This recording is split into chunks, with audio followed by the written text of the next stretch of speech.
బంగారు తెలంగాణల సరస్వతి దేవే ముక్కు మీద ఏలేసుకునేటట్టు చదువులు ఉంటాయి.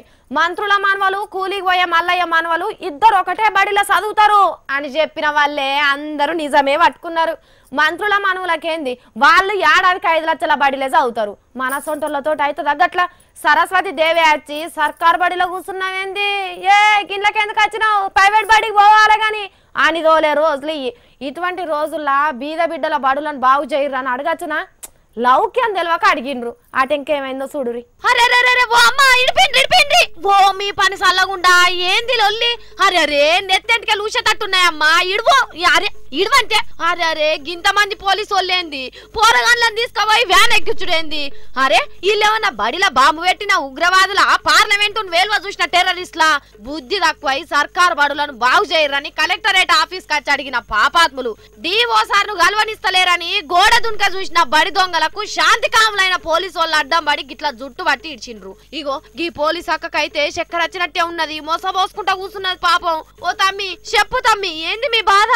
బంగారు తెలంగాణ పచ్చని తెలంగాణ నిర్మించాలంటే ఫస్ట్ చదువు అవసరం అని చెప్పేసి చదువు లేని అసలు సమాజం ఎక్కడ అభివృద్ధి అని చెప్పేసి స్పష్టంగా ప్రశ్నిస్తాను. ఈ రోజు కన్నా డిఓ ప్రభుత్వ పాఠశాల పట్ల నిర్లక్ష్య ధోరణి వివరిస్తున్నాడు. మంకముదోట గర్ల్స్ హై స్కూల్ కు ఇంగ్లీష్ మీడియం పర్మిషన్ ఇవ్వమంటే ఇవ్వకుండా తన ఇష్టానుసారం వివరించి మేము అని చెప్పేసి ఈ రోజు చెప్తా ఉన్నారు. డిఓ సార్ బయటకు వచ్చినట్టున్నాడు, అడుగుదాం. ఏంది సారు పిల్లగాన్లేమో అంటున్నారు, నిజమేనా? డిప్యూటీ డిఓ పోస్ట్ కూడా రద్దయింది. చేస్తున్నాం, విజిట్ చేస్తున్నాం. విద్యార్థి సంఘాలు ఎవరు వచ్చినా మేము రిప్రజెంట్ తీసుకుంటున్నాం. This is not a good practice to involve the students. స్టూడెంట్స్కి ఇప్పుడు జరిగితే రెస్పాన్సిబుల్ ఎవరు? HM will not be responsible. ఏదేమైనా హెచ్ఎం గారు పర్మిషన్ ఇస్తేనే ఉన్నట్టు, హెచ్ఎం పర్మిషన్ ఇవ్వకపోతే లేదు. మీరు బరాబరే పని చేస్తున్నారు కానీ పోరగాళ్ళకే తిన్నది అరగక గిట్ల రోడ్ల మీదకి వచ్చినట్టున్నారు సార్లు.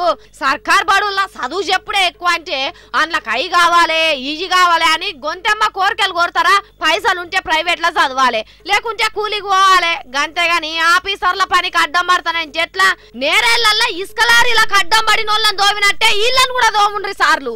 మళ్ళా సర్కార్ ఆఫీస్ ముంగట ధర్నా చేయాలంటే దడ ఉట్టాలే.